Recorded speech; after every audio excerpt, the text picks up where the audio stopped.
বাংলাদেশের দক্ষিণ অঞ্চলের উপকূলীয় অঞ্চলের সবচেয়ে বড় লঞ্চ হচ্ছে এই কর্ণফুলী 13। আর আজকে দ্বীপ জেলা ভোলার চরফেশনের লঞ্চঘাট থেকে কর্ণফুলী কোম্পানির দুটি লঞ্চ যাবে। একটা হচ্ছে কর্ণফুলী 11 আর দ্বীপ জেলা ভোলার সবচেয়ে বড় লঞ্চ 4 তলা বিশিষ্ট মাস্টার ব্রিজ, যেটি উপকূলীয় অঞ্চলের সবচেয়ে বড়, কর্ণফুলী 13 এবং 12। আজকে যাবে হচ্ছে কর্ণফুলী 13 ঢাকার উদ্দেশ্যে।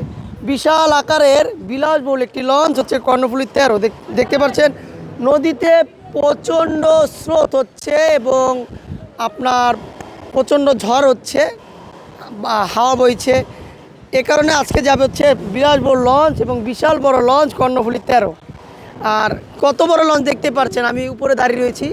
আমার থেকে আপনার উচ্চতা বলেন বা 4 তলা বিশিষ্ট একটি লঞ্চ, যেটা হচ্ছে কর্ণফুলী 13।